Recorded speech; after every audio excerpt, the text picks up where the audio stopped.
और वैशाख की प्रशंसा करते हुए पुनः वे विस्मय में पड़ गए कि इस दुष्ट लोभी व्याध के ने इसी समय मेरे को जूता दान किया है वैशाख के महीने में, और तुरंत ही इसकी बुद्धि और मन परिवर्तित हो गया। कहाँ तो ये बड़ा पापी था, हत्या करने वाला, चोरी करने वाला, डकैती करने वाला, आज ये वैशाख के धर्म के बारे में पूछ रहा है, ये विष्णु भगवान के बारे में पूछ रहा है। ये तो बड़ा आश्चर्य है। वैशाख के धर्म का पालन करते ही इसकी बुद्धि बदल गई, इसका मन बदल गया। वैशाख के धर्म विष्णु भगवान को अत्यंत प्रिय, आज इसीलिए इस पर भगवान प्रसन्न हुए हैं।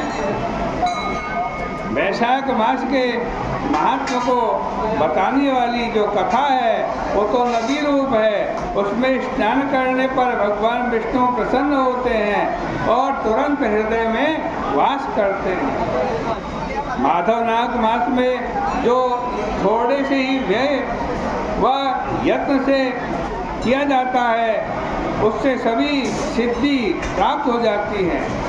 बहुत व्यय से होने वाले दानों, धर्मों और यज्ञों से वो नहीं होता। ये व्याध पुण्य को बढ़ाने वाली यह माधव नामक मास है, और तुमने ताप को, मेरी गर्मी को, मेरे ताप को दूर करने के लिए ये जूते मेरे को दान दिए हैं। मैं तुम्हारा समझता हूँ कि पूर्व काल का पुण्य कोई उदय हो गया।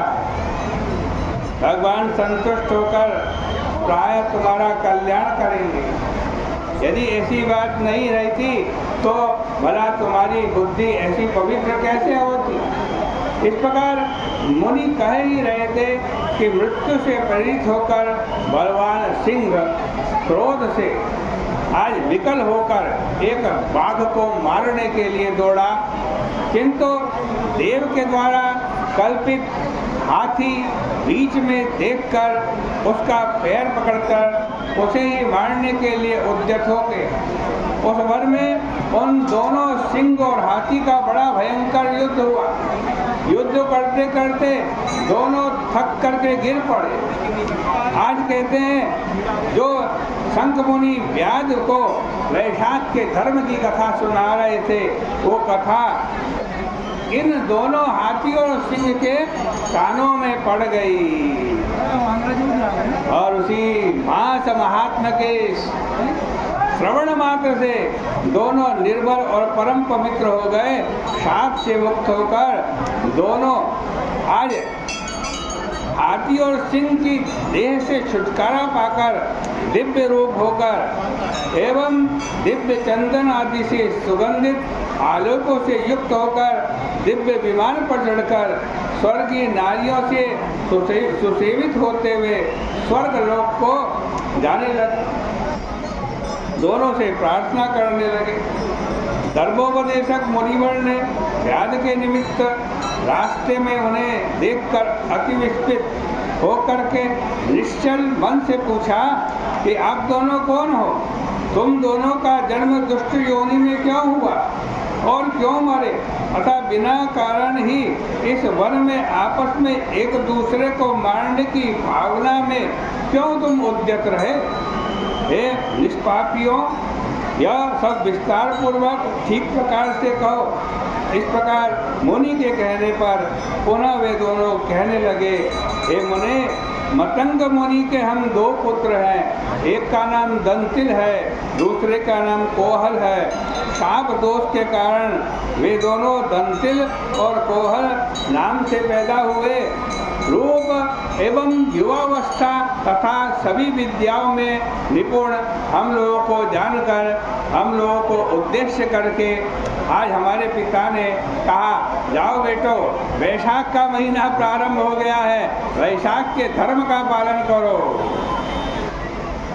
पोसना चलाओ, मनुष्य के ऊपर पंखा से हवा करो, छाया करो, अन्नदान करो, उषक काल सूर्योदय से पहले स्नान करना, उसी प्रकार भगवान की पूजा करना एवं कथा सुनना, फिर तुम संसार बंधन से मुक्त हो जाओगे। पिता की बात को सुनकर हम दोनों क्रोधित हो गए। दंतिल तो बहुत क्रोधित हो गया और कोहल जो था वो मदमत्त बना हुआ बैठा रहा पिता का, एक भी वाक्य नहीं सुना। धर्म की लालसा वाले पिता ने देखा ये दोनों बेटे मेरा कहना नहीं मान रहे, एक क्रोध कर रहा है, एक मतवाला बन रहा है, तो दोनों को शाप दे दिया, तो क्रोध करने वाले दंतिल जा, तो सिंह बन जा, तो मदमस्त बैठा हुआ है, मेरी आज्ञा को नहीं सुन रहा है, तो कोहल तो जाकर के हाथी बन जा। पिता का श्राप सुन करके हम दोनों पिता के चरणों में पड़ गए, पश्चाताप करने लगे। तब पिता ने कहा कि तुम हमेशा सिंह और हाथी नहीं रहोगे, कुछ दिन बाद तुम वन में जाओगे।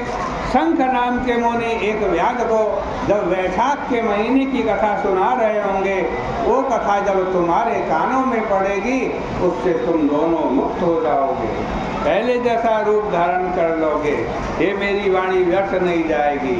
इस प्रकार अपने पूज्य पिता जी द्वारा शाप पाए हुए हम दोनों दुर्बुद्धि दुष्ट योनि में पड़कर परस्पर वध की कामना से लड़कर थके हुए एक दूसरे को देख ही रहे थे कि भाग्यवश आप लोगों की संगति पाकर आज हमारे कानों में भी वैशाख के पावन धर्मों की कथा पड़ गई। आज कहते हैं क्षण मात्र वैशाख महीना की कथा सुनने से हमारा ये पशु देह छूट गया है। आज कहते हैं ये सब कुछ कहकर उस मुनि को प्रणाम करके उनसे भली भांति विचार विनय करने के बाद आज्ञा लेकर अपने पिता के पास गए।